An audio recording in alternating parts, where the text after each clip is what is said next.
For 6 years, I bit my tongue while my wife's best friend mocked me, insulted my marriage, and treated me like a placeholder in my own home. I stayed silent until the night I saw one single name flash across her phone. I didn't accuse her. I didn't confront her. I simply said the name out loud. And within days, her engagement, her image, and the lies she built her life on all collapsed. And the best part, she destroyed everything herself.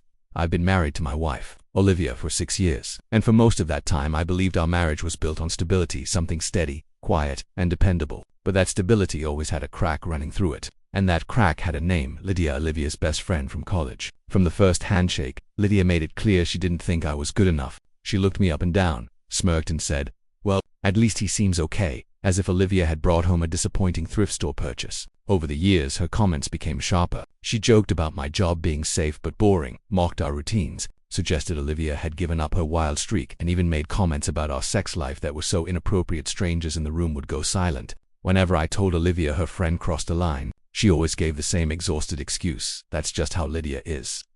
For 6 years. That sentence was the bandage covering every wound. 3 weeks ago, at Lydia's engagement party, she crossed a new line, one I didn't expect her to dare approach. Her fiancé, Grant, is a genuinely decent man, the kind of person Lydia doesn't deserve, though I didn't know that then. With too much champagne and too little self-awareness, Lydia began a speech that devolved into one long insult aimed at my marriage. She said some people choose safety over passion, letting her eyes drag across Olivia and then land directly on me. Later, in front of a circle of friends, she laughed and said at least Olivia's husband was stable, because not everyone needs adventure, passion, or anything beyond missionary positions and Netflix documentaries.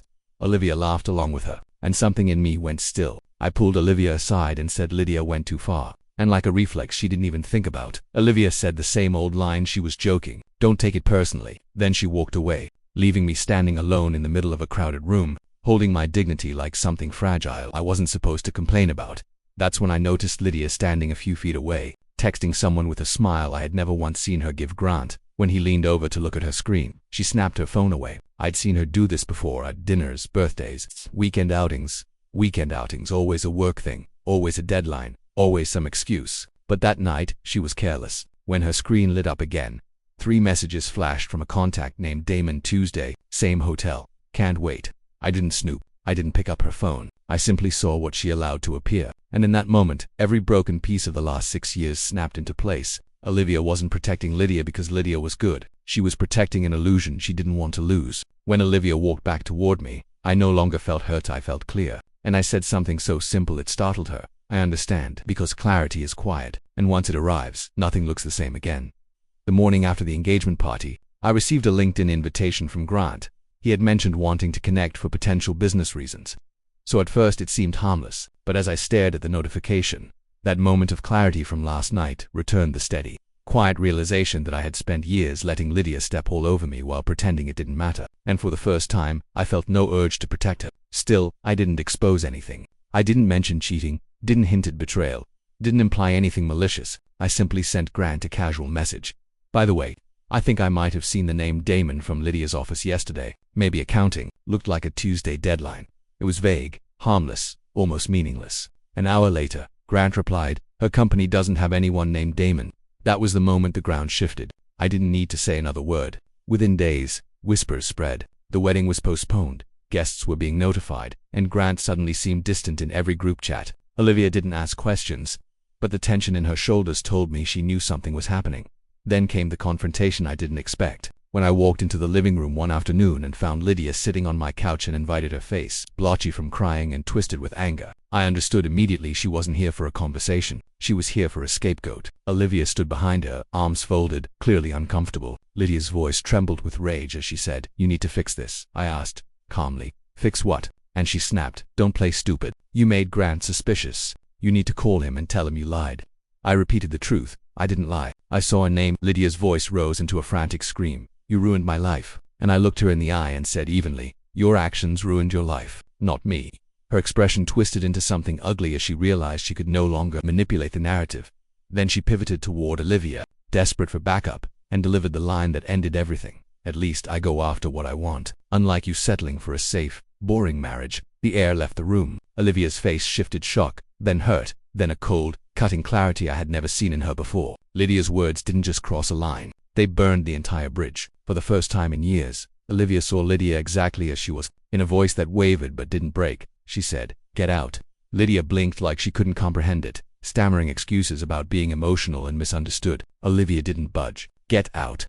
The firmness in her voice left no room for negotiation. Lydia stormed toward the door, but paused, just long enough to fling a final insult. "Enjoy your boring little life with your boring little husband," before slamming the door so hard that picture frames rattled. But the silence that followed wasn't tense. It was cleansing. It was the first peaceful moment in our home in years. Olivia sat beside me without speaking for a long time. When she finally did, her voice was soft, almost fragile. "I was wrong. I didn't say I told you so. I didn't need to. The truth had taken care of itself." After Lydia stormed out, the house felt strangely hollow, not tense, not chaotic, just quiet in a way we hadn't experienced in years. Olivia didn't rush to justify anything, didn't try to soften what had happened, didn't defend Lydia the way she always had. She just sat there staring at nothing, processing the reality of who her best friend had become. And in that silence, I realized something important. Sometimes the most painful truths aren't the ones you hear from others, but the ones you finally admit to yourself. For 3 days after the confrontation, Lydia completely disappeared. No calls, no texts, no apologies, just radio silence. I knew that silence well. It wasn't remorse. It was the quiet of someone preparing to rewrite a story, where they're the victim and everyone else is the villain. On the third day it began. At work, my manager called me into his office, looking exhausted in that uniquely managerial way that says, "I don't get paid enough for this." Someone had filed an anonymous complaint accusing me of digital harassment, relationship sabotage, and accessing personal devices. The accusations were absurdly dramatic, written like a teenager pretending to be a detective. My boss sighed and said, "Look, I know this is personal drama. Handle it. I'll deal with the HR paperwork."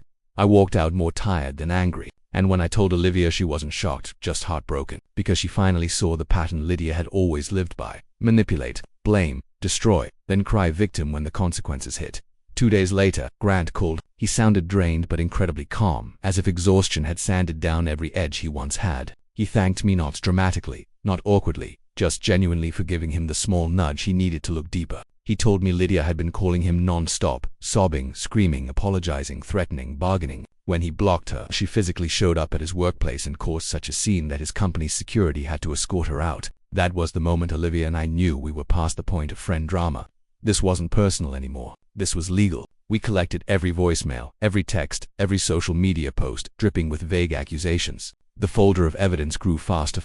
When we brought everything to a lawyer, he flipped through the pages and asked one question with calm professionalism: "Do you want this resolved quietly, or resolved completely?" Olivia, without hesitation, said, "Completely."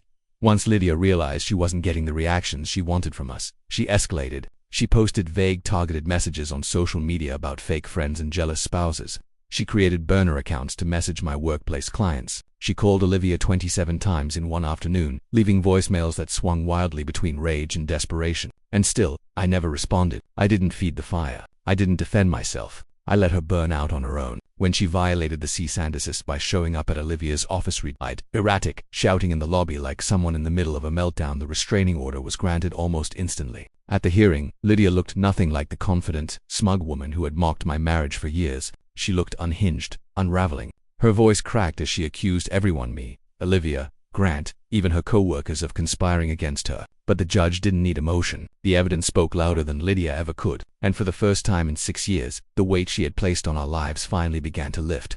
When the cease and desist finally went out, I thought everything would calm down. But with someone like Lydia, consequences were just invitations to escalate. Within 24 hours, she violated the warning by marching straight into Olivia's office lobby, shouting her name like she was confronting a cheating partner on a reality TV show. Security escorted her out while her voice echoed through the building. Olivia messaged our lawyer immediately, and by the next morning, the restraining order was approved. In court, Lydia looked nothing like the confident, sharp-tongued woman who had sneered at our marriage for years. She was disheveled, frantic, and painfully transparent. When the judge reviewed the evidence, screenshots, voicemails, social posts, there was no room for doubt. But the legal fallout didn't stop there. Grant, tired of her anonymous online reviews accusing him of being controlling and abusive, filed a defamation suit. And when the court requested her digital history, the facade she had maintained for over a decade collapsed in seconds. Messages with Damon were only the beginning. There were multiple men, overlapping timelines, hotel receipts, and a mountain of credit card debt she'd hoped marriage would magically erase. As all of this unraveled publicly, Olivia slowly confronted something she had never allowed herself to see. Lydia hadn't been a strong personality, or a little blunt, or just that way. She had been cruel, manipulative, dangerous in the subtle, corrosive way that eats at your marriage from the edges inward. Olivia took it harder than she expected, not because she missed Lydia, but because she felt humiliated by how long she'd defended her. We started couples therapy, not because our marriage was broken, but because there were years of unspoken stress lodged beneath the surface. Our therapist said something that stuck with both of us. A toxic friend can damage a marriage just as deeply as infidelity. Olivia didn't argue. For the first time, she accepted her part in letting Lydia's influence seep into our lives. And for the first time, I admitted I had avoided difficult conversations because it felt easier than confronting the discomfort they caused. Together we began rebuilding knots dramatically, not urgently, but steadily, like people finally clearing a space that had long been cluttered by someone else's chaos. Meanwhile, Lydia's world contracted at frightening speed. Friends who once tolerated her out of convenience began quietly distancing themselves. A few even reached out to Olivia privately, admitting that Lydia had insulted them, borrowed money she never returned, or manipulated them into favors through guilt-tripping. The polished, glamorous, independent woman persona Lydia crafted online deteriorated as her real life came to light. She moved back in with her parents. She lost her engagement, her backup flings, and any social standing she once flaunted. And then came the moment that sealed everything. One Sunday morning, Olivia and I walked into a small cafe, sunlight pouring through the windows. In the corner, hunched over a laptop, was Lydia. Her hair was unkempt, her clothes wrinkled, her expression exhausted in a way that didn't inspire pity, just inevitability. She looked up, our eyes met for half a second, and all the arrogance, the superiority, the mocking smirk she'd worn for years was gone. She looked like someone who had finally run out of people to blame. Olivia squeezed my hand. We walked past her without a word, not out of cruelty, but out of closure. Lydia no longer belonged in our story. That night at home, Olivia leaned her head on my shoulder and whispered, "I don't know why it took me this long to see it."